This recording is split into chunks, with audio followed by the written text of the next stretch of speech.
and a chance to speak with him in our fellowship hall right through the doors there. Now, I've met Richie when he was younger. It seemed like he was always playing the piano whenever I would go over. Until recently, over the course of the years, I would hear him about his piano performances here and there on the radio and social media. Until recently, I heard him on WNED, co-hosting the WNED Classicals with Stratton Rowson. I said, hey, I know that person. So I thought it would be a good idea to reach out to him and see if he'd be willing to play at our church. Without further ado, here is Richie English. Enjoy.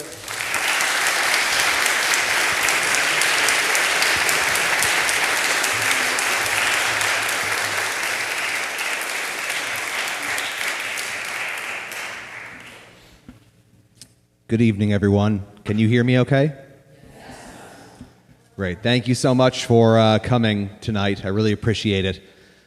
And thank you to Immanuel Lutheran for having me. It is my pleasure to play for all of you this evening. I like to talk about...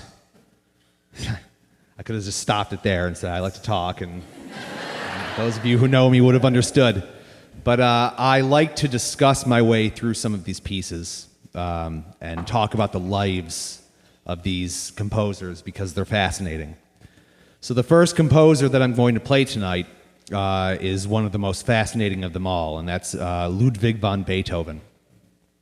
Now, we've all heard the name Beethoven before, and many of you may know that Beethoven went deaf. But he didn't go deaf all at once. He went deaf gradually. So when he was 28 years old, that's when he realized with horror that he was losing his hearing. And the one thing that he could do well, of course, was compose music. And he was also a wonderful pianist. But he sank into a depression. And he was going to commit suicide. We know a lot about Beethoven because Beethoven, like a text message log, we have his conversation books because towards the end of his life he couldn't hear anything, and so people would have to write down everything. And he started writing a suicide note. It's called the Heiligenstadt Testament, and he started bequeathing his properties to his family and his brothers, and then in the middle of the letter, he breaks off. He stops, and he changes his tune. And he decides that he's going to stay alive, and he's going to keep composing to the very end. And one of my favorite Beethoven quotes of all time is, I shall seize fate by its throat. Most assuredly, I will never let it get me down. Beethoven was a fairly miserable human being. He was a terror to his housekeepers.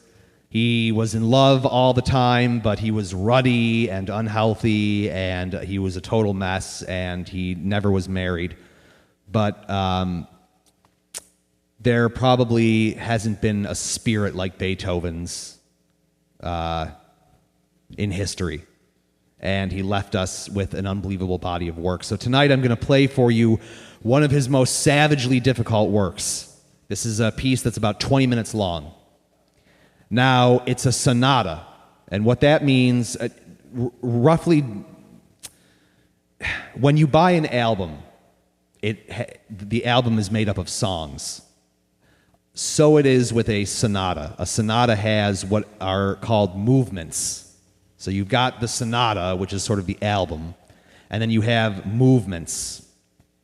There's normally a big dramatic first movement, a slow second movement, and a real berserk third movement. That's exactly what this particular sonata I'm going to play for you tonight is. And I just wanted to let you know it's customary between movements for the pianist to stop, and it'll look like I'm done playing. I'm not done playing. When I look at everybody and nod, that's when I'm done playing this piece. So I just wanted to let you know a little bit about the form. Anyway, this piece is called the Tempest Sonata, and Beethoven wrote it when he was just extremely disillusioned with life. The first movement is about anger. The second movement is about silence. But the third movement is about obsession. And I suffer from obsessive compulsive disorder myself. It's something that I'm in treatment for. It's plagued me all of my life, and it's something that I myself know a lot about, and so I can really relate to this third movement. It's every bit as difficult as it looks and sounds, the whole piece. But it takes you on a journey. Beethoven's music can deepen you as a person, regardless of how much you know about classical music, if you know anything at all or you don't. Just going on the journey itself, you come out the other side different. So it's my pleasure to share this sonata number 17 in D minor, The Tempest.